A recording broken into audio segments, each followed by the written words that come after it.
Gentleman is recognized. Thank you very much, Mr. Speaker. Mr. Speaker, 2 weeks and 1 day ago, I was on this House floor and in this chamber defending my very good friend and our former Speaker, Mr. McCarthy, from an effort to vacate the chair. And in the course of that speech, I made the remark that those who did this, whether intentionally or unintentionally, were going to put the Congress in a state of chaos and the country into a state of uncertainty. I think the last 2 weeks have vindicated that observation. But we have a chance today to end that chaos and to end that uncertainty. Now, when these races happen, there's always a lot of hard things said on both sides of the aisle. There's a lot of finger-pointing that goes on. I don't intend to be involved in any of that today. I think the decision in front of us is far, far too important for that. But I am very proud to place in nomination the name of our good friend, my good friend, our Republican candidate for Speaker, the Honorable Jim Jordan of Ohio.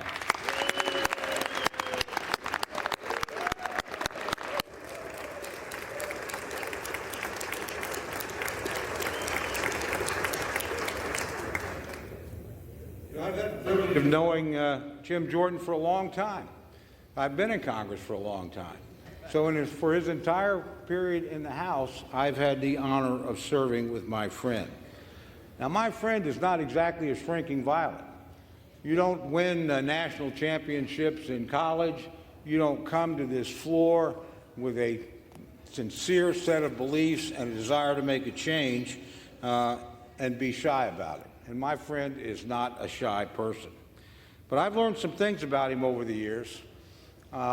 He is a person of absolute personal integrity. I've never once had to question something that he told me. He's an honorable man. Also, I think we all know he's a pretty direct man, too. I don't think anybody in here on any issue of any substance would have to guess where Jim Jordan is going to stand. He doesn't deceive. He doesn't dissemble. He simply tells you straight up, this is what I believe, this is why I think it's the right thing to do for the country, and that's what I'm going to try and accomplish, and I'm going to work with you in any way that I can to do it. Now, the other thing I think we've found in the last couple of weeks is what it takes to be a speaker. And the one thing I know, never having been one and never having aspired to be one, that it takes a spine of steel to do this job. My friend has that kind of determination, has that kind of character, has that kind of spine. And I think the next speaker is going to need that quality, and I know my friend has it in great abundance. Now, if you're a Republican, it ought to be a pretty easy decision, my friends. You know, this is somebody who believes what we believe and has fought for and shown that over and over again. You know, when I first got to know him, a lot of his focus was on spending. That's exactly where the focus of this House ought to be. Now, he's laid out a plan, not just a short-term plan, as to how we deal with the appropriations process. I'm an appropriator. I think I know that that's not the root of the problem. But unlike any other speaker we've had, he's had the courage to talk about a long-term plan and to get at the real drivers of debt. And we all know what they are. We all know it's Social Security. We all know it's Medicare. We all know it's Medicaid. No president of either side has been willing to deal with this. No speaker of either side has been willing to deal with this. My friend, our former colleague, John Delaney, and I offered a plan. I still file it every year. John's not here anymore. To go back and do in 1983 what we did then and address Social Security. We never can get any help. This is the guy that wants to create a debt commission, a bipartisan debt commission, and get at the roots of our spending problem. That takes courage. And Republicans ought to support somebody with that kind of courage. Now, he's not only focused on one thing. I don't know anybody that's done more to highlight and talk about the border disaster that is underway right now as we speak. You know, I had the privilege of serving here when Jay Johnson was Secretary of Homeland Security. I have a very high opinion of Jay Johnson. I think he's one of the finest public servants I ever met. And he was asked on one occasion to define what was a crisis on the southern border. And he said, anytime you have more than 1,000 illegal entries a day, you have a crisis. We have 10 or 11 times that every single day. And in that tide of humanity that's coming across, there is a boatload of fentanyl coming to kill tens of thousands of all of our constituents. There are human traffickers who are taking advantage of young men and young women, and frankly, predators in our own country, and they're bringing them across, not by the tens or the 20s or the dozens, but by the hundreds and the thousands. You know, there are amongst that flow of people, people that wish us ill, people who are not fleeing from oppression, people who are terrorists or criminals that are coming into our country for no good reason. Now, that is not an immigration problem. That's a border security problem. They are not the same thing.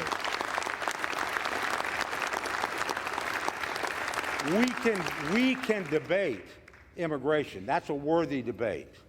We should never have to debate border security. Nobody's highlighted that issue like my friend Jim Jordan. Nobody's done more as a committee chairman to move legislation that would meaningfully deal with this problem. And this, my friends, on both sides of the aisle, but with all due respect, particularly this administration and my friends on the other side, need to look at this. You need to look at this seriously. Don't confuse it with immigration. You ain't going to have immigration reform until we have border security. Cannot be done. This has been the #1 champion of that. It's one of the #1 issues that we have. Finally, I want to talk about something that can bring us together. There are a lot of things we disagree on, legitimately so. Most of us do not disagree about the security of the state of Israel. All of us.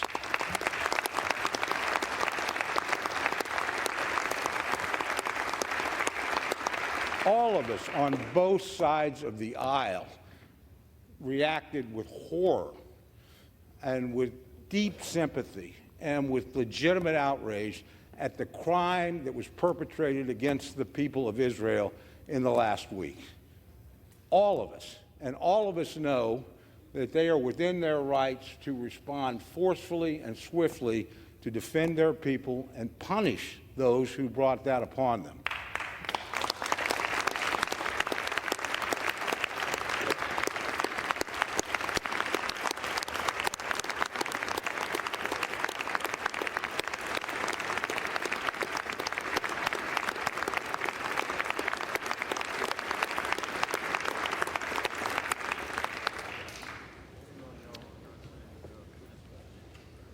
So at a moment of crisis, and we are in a moment of crisis, we should come together and act.